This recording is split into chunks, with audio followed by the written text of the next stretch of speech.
Good morning, everyone. I hope you're all having a lovely spring day. Today, let me go back. Today we are going to be looking at Western Europe and North America in the 1990s, and I am so excited about it. So I wanted to start off with this to get you in the mood.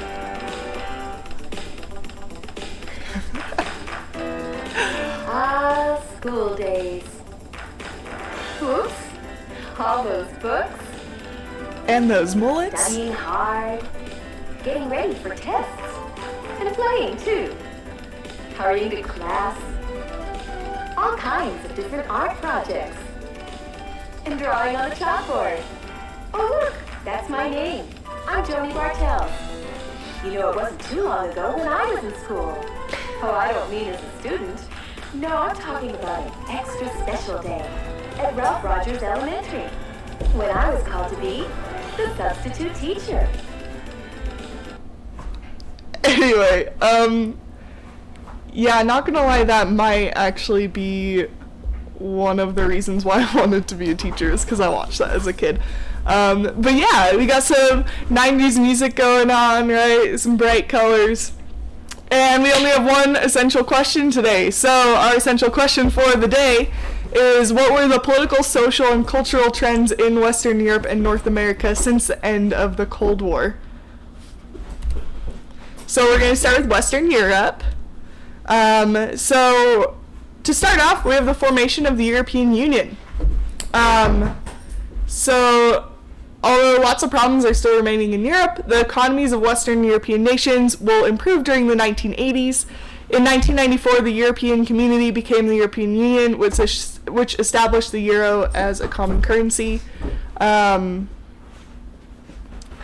European Union was originally the European Community, which was the EC, and that will be what turned into the European Union. The euro was used in 16 EU countries by 2010.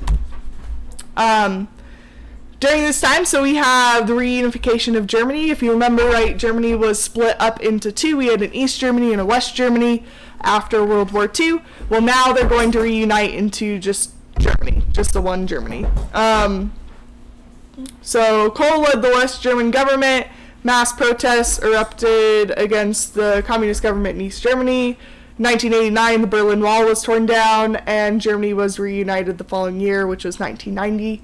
The cost of rebuilding the former East Germany led to economic problems, which in turn led to political changes and increasing anti-immigrant activities by part of the German population. So once again, East Germany and West Germany will be united in 1990. Germany will become a leading power in Europe, even though they're having economic issues, because East Germany was like a command economy for so long, and the East German economy, had collapsed as well.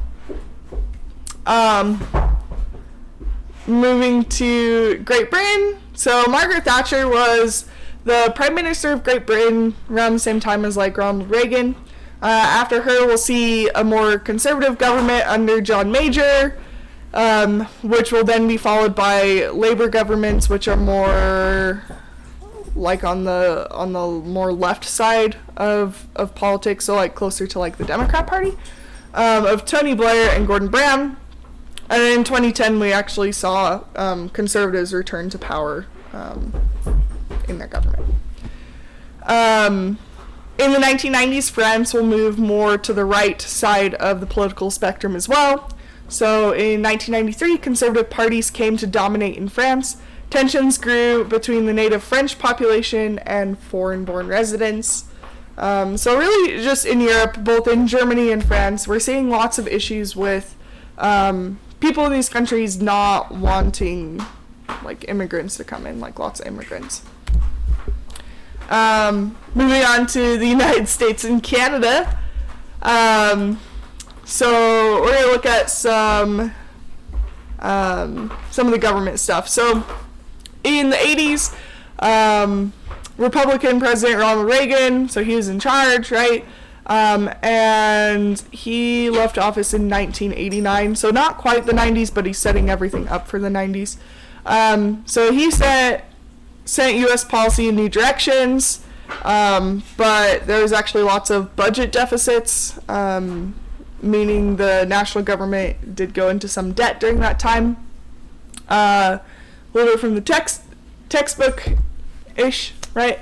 So President Ronald Reagan subscribed to an economic theory known as supply-side economics, in which tax cuts and benefit cuts are used as incentives to work and produce goods. Supporters of the theory point to economic growth in the 1980s as proof that it works. Critics point to the huge federal deficits and risky investments that accompanied economic growth as proof of its failure. So lots of people love supply-side economics because they're like, look how great it was, look how well we did. But then, like, everyone else is like, yeah, it was great. But the government also went into tons and tons of debt, which is still a problem today. So after Reagan, we have George Bush Sr., who was Reagan's vice president. He succeeded Reagan and became the president. Bush was unable to deal with the country's economic woes, though. He wasn't able to turn around the issues with, like, the deficit spending of the federal government and stuff. Economic prosperity for the country returned under Democrat Bill Clinton, but Clinton's presidency was damaged by charges of misconduct. Clinton was impeached. He lied under oath, which is not good. That's a problem, right? The whole Monica Lewinsky scandal and all that kind of stuff in politics. So his presidency was actually pretty good until all that happened. Switching gears to Canada. So in Canada, the government's approval of the North American Free Trade Agreement led to Brian Mulroney's loss of office as Prime Minister to Jean Chrétien. I don't know if I said that right. The North America Free Trade Agreement is going to be a big deal during the 90s. What that said was between the United States, Canada, and Mexico, they got rid of, like, all the tariffs and all, like, the taxes between the countries. And so it was cheaper for countries to, say, have factories in other countries, right, and ship over stuff. So, for example, in the United States, we saw a lot of factories being built on the Mexico side of the border because labor, like, minimum wage is lower in Mexico. And anyway, so the North American Free Trade Agreement, it was a whole big thing to try and boost the economies of these North American countries. Canadians also were divided over the issue of independence for Quebec. So Quebec is in eastern Canada, and in Quebec there are a lot of people who speak French. And there's actually people who only speak French who live in Quebec.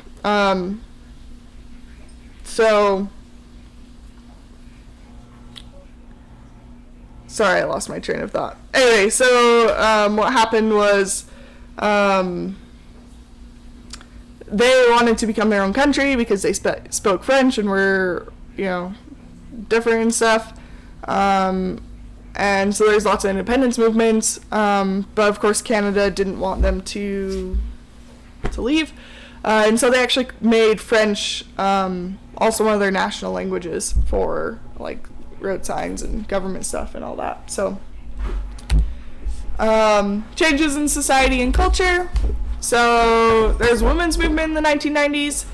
And even though there was backlash against their women's movement, many women still today, like, the modern women's rights movements stem from, like, the ones in the 1990s. Popular culture. So American popular culture, music, film, television, and sports spread to Europe and elsewhere throughout the world. Some people view it as not a good thing. They see it as cultural imperialism, and they're like, American culture is just taking over everywhere. We're losing our own cultures. In fact, I remember when I was roughly your guys' age, I went to Germany, and it was super weird because it was like 2011, and everywhere I went, there's just Katy Perry on the radios. I was like, no, this music's in German. It's all in English, right? So some people see that as a loss to culture. Some people say, it's great. Non-Western influences also impact Western popular culture, so like our culture is impacted from other parts of the world as well. Right, it goes both ways. This is a discussion question. So what are some positive and negative effects of globalization of culture? So right, if we were together like in physical class, I would ask you guys to talk about it, to think about it. Right, like what do you think? Like, is it a good thing that, other parts of the world are, listening to, gosh, I don't even know it's popular anymore. Billie Eilish and wearing Vans and dyeing their hair purple. Right? Do you think that's a good thing? Do you think that's a negative thing? Do you think the benefits outweigh the costs? Stuff like that. This is just some thoughts that came to mind with this. So traditional cultures might lose some of their distinctive characteristics. Right, like traditional fashion or attire or something like that. And then the blending of cultures can result in new exciting ideas, art forms, and inventions. Lucy? Seriously? Be quiet. The U.S. domination of art. So U.S. movements such as abstract art, postmodern art, right, have dominated the post-World War II art world. So we're going to take a look at some of these different types of modern art. So first is abstractionism. So abstract art is art that does not attempt to represent an accurate depiction of visual reality, but instead uses shapes, colors, forms, and gestural marks to achieve its effect. This one is Composition in Red, Blue, and Yellow by Mondrian. It's super famous. This one's Composition 8 by Kandinsky, which is also super famous abstract art, right? So we see lots of colors and shapes and lines, and right, it's supposed to like give you feelings. This one is Jackson Pollock.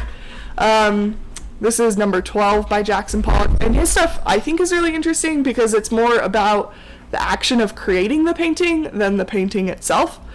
In a lot of cases, my husband's giving me weird looks, but it's like, right, he would like take paint, he'd dip his paintbrush in and like, dance all over the place and create this like movement. Postmodernism is a style of like modern art.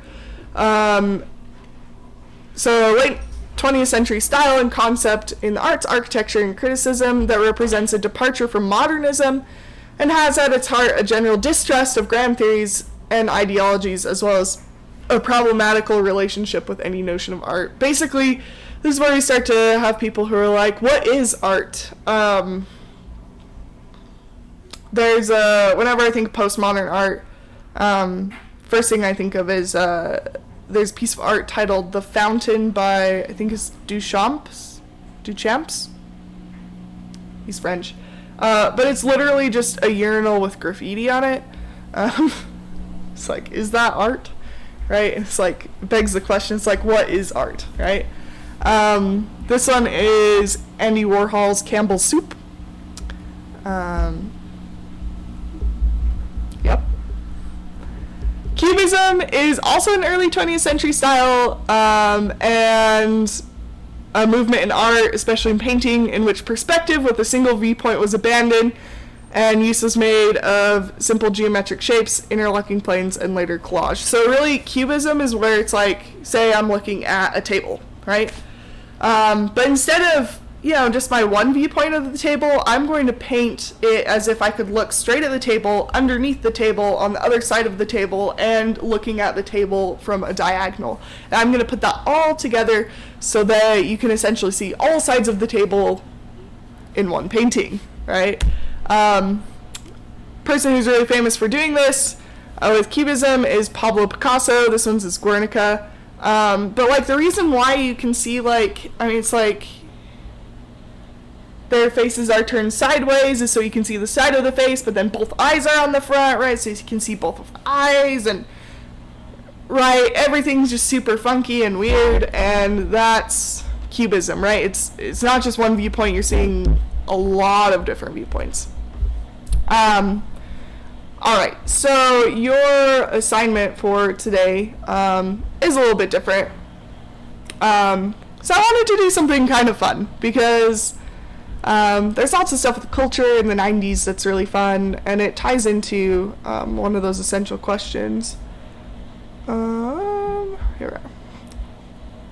So today you're going to make a top 10 list. So you have a couple options. So you can either do just like top 10 in general, 90s movies, TV shows, music, fashion, right? Just like all the 90s in general, what's their top 10? Or you can, in my opinion, it's easier to chunk it out. So it's like, what are top 10 songs from the 90s, right? What are my top 10, right? One being the best. So I might say like Wannabe by the Spice Girls is my number one, or something like that, right? And then go through and make a top 10.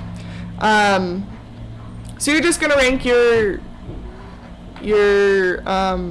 chosen category, or it could just be 90s in general, and then you submit that list to Canvas. So, right, with the music, you can do songs, you could do albums, or you could do artists, right? TV shows, pretty self-explanatory. What top 10 TV shows? It's like Fresh Prince of Bel-Air, Full House, stuff like that. So you might have to look some of them up and be like, was that during the 90s or was it during the 2000s? Which sometimes just feels like the 90s part 2. So, just, come up with a fun little list and, look them up and listen to some 90s music, get that feeling and be like, yeah, I could see why people like this. Or you could be like, whoa, it's terrible. Kind of a thing. But you're making a top 10 list and submitting that for your assignment today. If you have questions about that, please email me.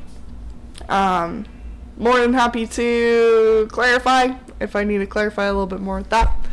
But yeah, I hope you guys have a great day.